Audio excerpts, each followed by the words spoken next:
Welcome to the latest episode of Five on the Floor on the Five Reasons Sports Network. Thanks for joining us on your favorite podcast app. We're now on Red Circle instead of Podbean, as well as Spotify, Google Podcasts, Apple Podcasts. So if you were previously on Podbean but somehow listening to this, make sure you subscribe somewhere else. Also, we're on the Five Reasons YouTube channel. Hit like and subscribe. That's a great place to get us if you have an Android phone.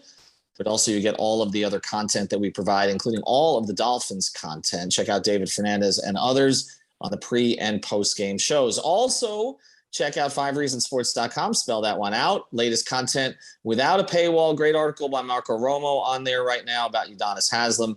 One by Mateo Mayorga about the Heat as well. So we've got Dolphins, Heat, and all the other sports. And check out the great sponsors of the Five Reasons Sports Network. That includes Prize Picks. Make sure you're using that code 5, F-I-V-E. Get your initial deposit matched up to $100. You can play the props right now on the NFL. 2 is at 3,950 yards if you feel a certain way about that over or under. But of course, you can play any player on any team pretty much. Go to Prize Picks. This is just rated the #1 fastest growing sports product in the country. So check out why. You get your initial deposit matched up to $100 if you use the code F-I-V-E. And now, tonight's episode. Down the Biscayne.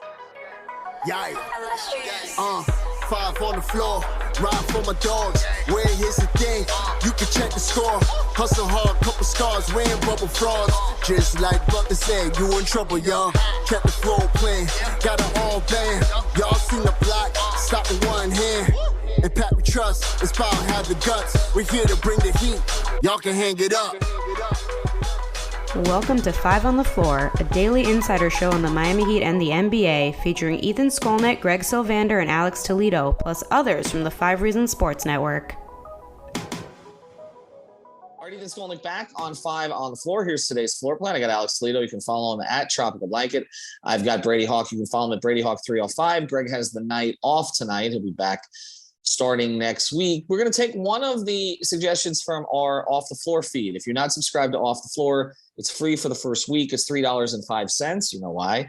Every week after that, but we take suggestions from there. But the winner tonight of the topic that we chose, because we asked for topics there, is going to end up getting a T-shirt. So make sure you subscribe there, and you'll get in the running for all of that stuff. So this was one of the ideas that this particular phone number threw out. I don't know the name of the person, which was, who is the guy that will give the biggest upside surprise this year for the Heat? Again, assuming that the roster is as it is as we go into the season, and that's looking somewhat likely, even though obviously the Kevin Durant situation may free up the Heat to do something, but they're still waiting on Donovan Mitchell, depending on who you believe. Donovan Mitchell, of course, has, I guess, through various channels, kind of made it clear he'd like to play for one of the New York teams or Miami. We'll have more on that when we bring Greg in a couple of days. But we're going to go through upside surprises here. I'm going to go last this time.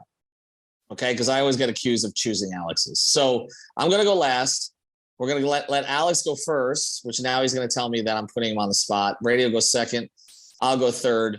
Correct. Give me a player who you think is going to outperform what the expectations are, because there were 2 last year for sure. I mean, there are a bunch. Caleb Martin was one.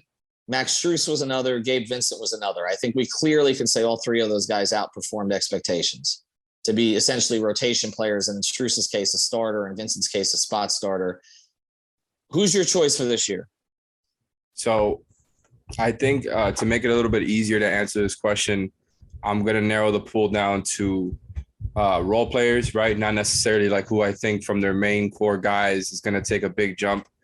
So, in the same line of thinking as the guys that you were bringing up there. So my pick is Haywood Highsmith, right? I think the way that he came to Summer League, looking all beefed up, the way that it's been kind of hinted about in reports throughout the summer, sprinkled in here and there, the way that they didn't make any moves, just the way that the roster stands right now, it seems like Haywood Highsmith is going to be one of those guys who plays a decent amount of minutes. Now, I'm not saying he's going to be a starting for, it's a possibility though. But I think he's going to be somebody who plays, I want to say around 15, perhaps 20 minutes if the roster stays as is. Right, because I do think he's one of those guys who is probably ahead physically and probably from a discipline standpoint than the other guys in the room that they have right there in the power forward room. Because if they're really just going to hold off on, Jimmy at the 4 for the playoffs and play other guys at the 4 throughout the season, then I think Highsmith has a good chance to be a 15, 20 minutes a game type of guy. And I think defense definitely do not want to hear that. But he's kind of in the mold of the fours they've liked over the years. And he's going to be one of those spot players for them, I think, the way that it's looking right now. I could be wrong. Maybe they just go with their first-round pick, right? This would not blame him for doing that whatsoever. But he is 19. He is skinny. And we've seen them go for the guys who are more ready-made now, whether, from a physical or mental standpoint. And it seems like they're kind of getting Highsmith ready for that type of role. So he's my pick. Well, Brady, you identified him pretty early as a guy that would be back when they let him go. And now there is a clear role for him. I mean, as much as we've talked about Caleb Martin as a 4, I don't know that that's necessarily something that the Heat want to do. I feel like they would rather have him in kind of that sort of Jimmy pseudo clone role that they had him in last season, especially because we know Jimmy's going to miss time and some of that's going to be calculated. But you think he's a dark horse for the rotation, right? Yeah, I do. The issue is that this rotation is still very deep. Like, they lost PJ Tucker and added Victor Oladipo in comparison to the regular season. So it's going to be still hard to gain minutes for a guy like that. But there's still that opening at the 4 that we keep talking about, that if there's a kind of a dark horse at the bottom of the roster, and what this topic is kind of being a big surprise, like a lot of these role player type guys, Alex is right. Like, he's the guy. Like, the reason I feel like back a while back, I thought he'd be kind of find his way onto this roster is because he's just kind of a prototypical Heat guy, Heat build, just being just a lengthy type of 3-4 that's a 3-and-D guy. Like, that's pretty ideal to kind of work with. And you saw him in the summer league this past year be a really good perimeter defender. Like, we kind of thought of him as a guy that could hit the catch shoot 3, and that'll kind of be a specialty. But the defensive stuff came along pretty quickly. And if you think about any role player that's kind of shined in a Heat uniform, that always happens. Like, it's always something at first that catches your eye, and then all of a sudden the defense just slowly rises up the pole, and you're like, oh wait, that his main thing is defense. Okay. And you kind of figure it out pretty quickly. That's what I kind of think about here. I think he could be a pretty solid defender. I don't know about, let's say he plays the 4 and we're still back at that PJ thing about can he size up and stuff like that. I'm still not sold on that type of stuff, but I think he's going to be a really solid perimeter defender. And if he can get the 3-point shot, catch and shoot, and be, like I said before, just simply a 3-and-D guy, that's all they're going to want. He's not going to be a guy that's going to be putting the ball on the floor a ton. He could possibly be a type of screener or stuff like that, but that's where I kind of come down on it. He's the guy that's going to have a simple role coming in, and if he just does exactly that role, he'll have a chance, I guess, at getting some quality minutes this season. All right, Brady's going to be next. Before we do, I want to tell you about another sponsor, the 5 Reasons Sports Network. For your premium CBD, go to therapistpreferred.com. Get the tincture, the sports cream, the gummies, helps for recovery, helps for sleep. Again, it's therapistpreferred.com. Use the code 5, that's number 5, RSN for 25% off throughout the site. Brady, you're up. I'll say I'm going to go in a little bit of a different direction because we're saying the kind of the topic here was biggest surprise, like compared to expectations. Like, I can go in the direction here of looking at guys on the bottom of the roster, like a Marcus Garrett could shine, but I just don't know how many opportunities really going to be there. This is a packed guard room. Like, I just can't see that being possible compared to expectations this very season. I can go in the Jovic kind of area there as well, but there's still some question marks there. When I've thought about biggest surprise compared to expectations, it's actually one of the guys you mentioned already being surprises last year, and that's Caleb Martin. The reason I say that is because his expectations a little weird right now, it feels to me. Like, when you think of Caleb Martin right now, this feels like there's a little bit of grunting and just a weird feeling because you immediately think of him playing the 4 and think about that being terrible.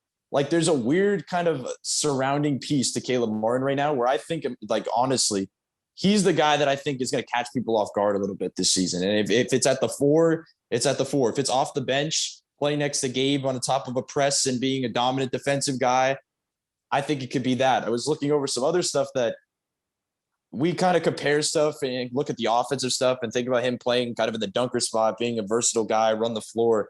He was a really good 3-point shooter last season. And I feel like that kind of got lost in the mix a little bit. Like, I was looking at, there was a low, like, attempt number of pull-up threes, but it was at 43%. It was 40% catch and shoot threes. Like, the fact that a guy that's not known as a 3-point shooter was kind of taking the open ones off of a couple swings, shooting 40% there is pretty ideal as an offensive player. And he's still going to grow. I think they're going to, the stuff he said in the exit interview this past season was really interesting compared to when he kept saying playing the role of PJ Tucker. Like I'm not going to play this type of, last year was kind of playing backup to Jimmy. And even before PJ left, and we kind of even thought about this type of stuff, he was talking about being the screener, handoff guy, corner threat, the guy that can play off the roll, play make off the roll, all this stuff PJ did, that's something he can do. And now we're at the point where we can have the starting, like I said before, the starting conversation or the backup conversation, but Caleb Martin's going to be key to this group. Like he just is. So when I think about expectations, I just don't feel like expectations are that high right now. I will say, I think it's hard to say that because the guy just got a pretty decent sized contract. So I guess expectations are there that way from the organization because they just put a lot of kind of money into him. But from the fan base's perspective, just in my opinion, I think so. He's somebody that kind of just shoot up those type of boards and kind of surprise people, because if he does some of this stuff and he's kind of able to mock Jimmy, even if he's playing that type of role, that's something they're going to need this season, because once again, if he's playing the 3-4 or whatever he is, there's so many guards on this roster that he's going to be crucial to this group to kind of glue things together, especially if some guys start to go down. What would be for you, Alex, him exceeding expectations?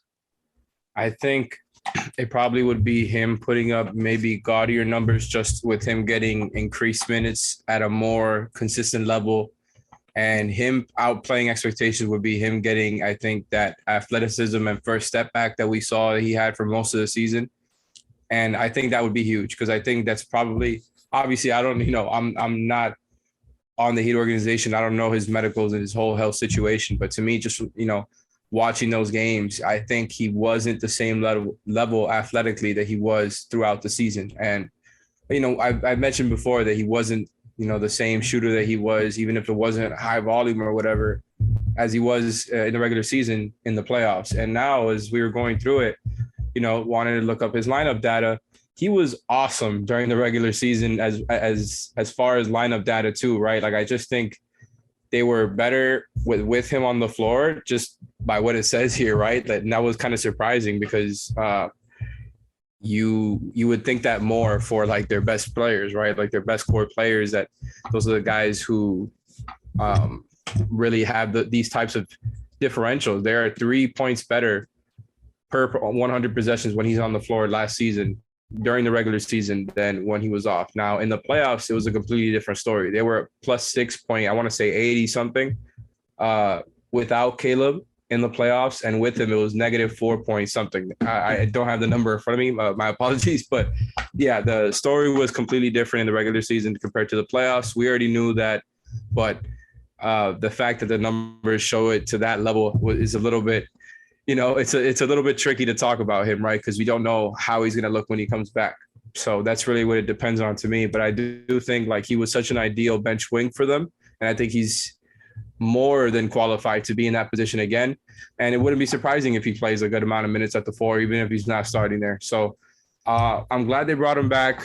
It seemed like a pretty beneficial deal for both sides. And I think they need what he provides, especially after losing PJ, even if they're different types of players. I think, him getting to like 15 points a game or something like that would be the way that he really outplays expectations, because I don't think anybody sees like that type of production coming.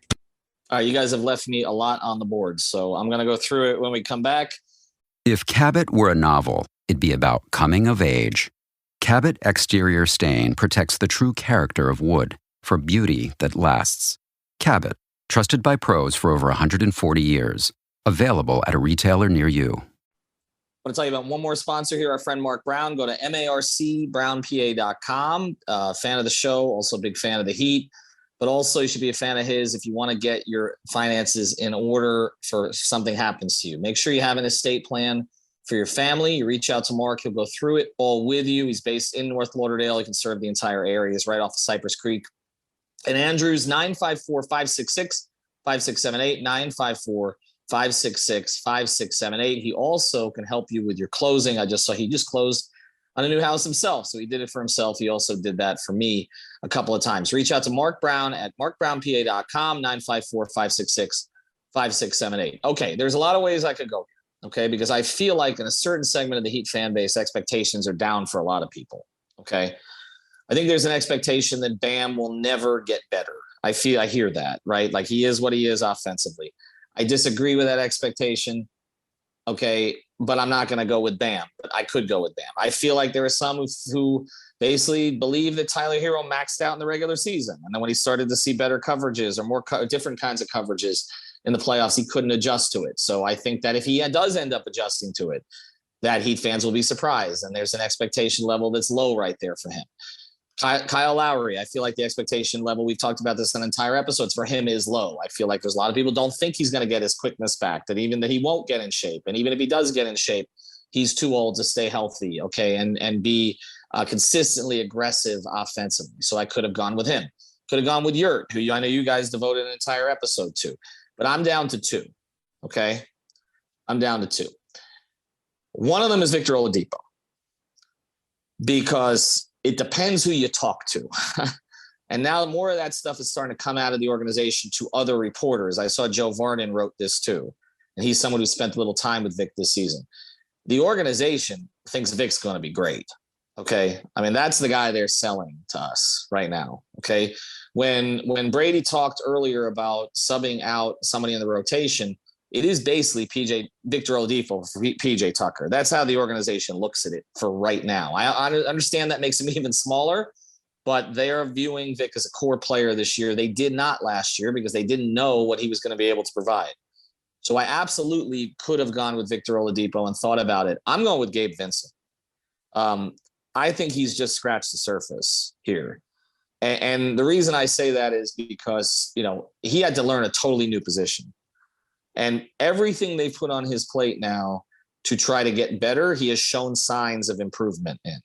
The shot, they totally reconstructed the shot. It came back this season. The playmaking, the awareness, we know about the defense, okay? That has been good since the moment he came in.